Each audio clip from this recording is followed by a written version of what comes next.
अखिलेश यादव पूछेंगे योगी आदित्यनाथ से कि मैं शूद्र हूं या नहीं।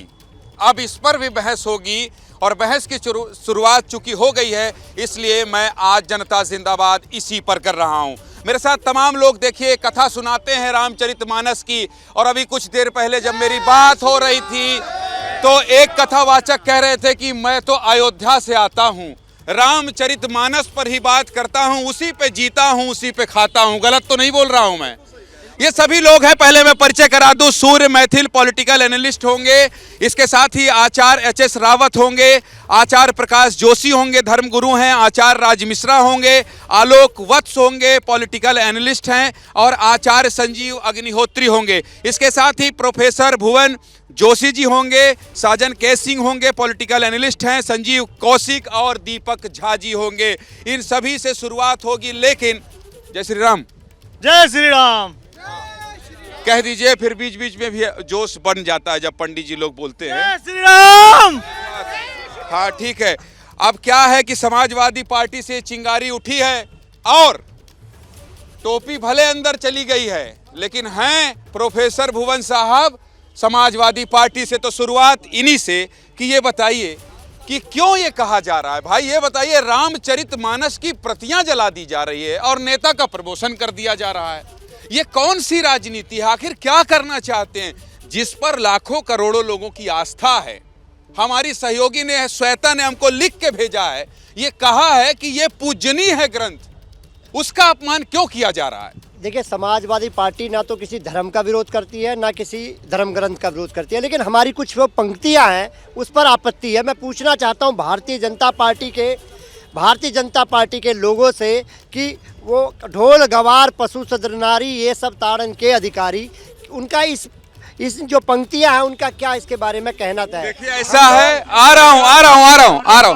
देखिए मैं ये कह रहा हूं प्रोफेसर साहब, मैं आ रहा हूं। इनकी बात मैं इसलिए कह रहा हूं, शूद्र हैं क्या? इनको पूछो ना शूद्र क्या होता है। मौर्य साहब शूद्र हैं क्या? अखिलेश यादव शूद्र हैं क्या?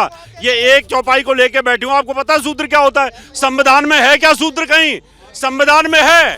क्यों आप बिना मतलब के देश को फूकने पे लगे हो, जनता में आग लगाने पे लगे हुए हो? आपको शर्म आनी चाहिए। आप बताओ ना, संविधान में शूद्र है कहीं?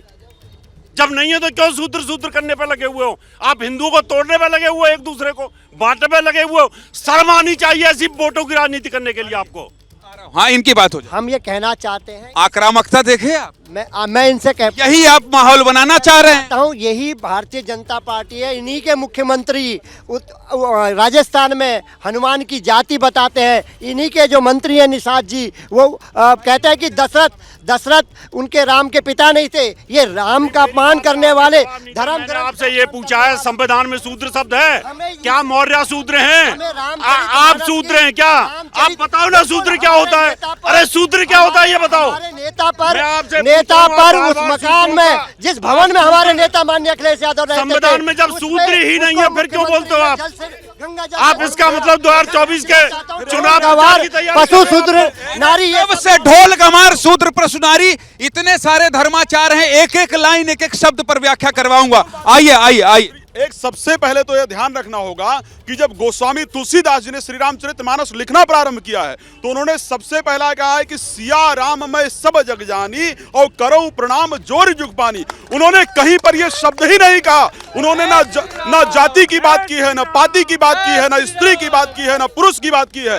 गोस्वामी जी ने कहा कि मैं सभी में एक समान देख रहा हूं, मैं सब में सिर्फ सीता और राम देख रहा हूं। तो वहां पर भी शूद्र और नारी वाली बात लेकर के आप बहस कहां पर कर रहे हैं? और सबसे पहले जिस चौपाई की बात की जा रही है, ये श्री रामचरितमानस के सुंदरकांड दोहा नंबर 58 की चौपाई है, जहां पर समुद्र इस शब्द को कहता। और क्या है वो? शूद्र नहीं है। क्या मजबूरी है मेरी, बताइए। मैं अभी आपको बताती हूँ कि मैंने ओए नमकीन के चटकारे लेते हुए टकटकी मार के डिबेट शो को पॉज रिपीट कर के देख रहे हैं जोगिंदर जी। इनकी तरह आप भी देखें अपनी फेवरेट डिबेट्स को रिपीट कर, और डाउनलोड कीजिए एबीपी लाइव ऐप अपने स्मार्ट टीवी पर।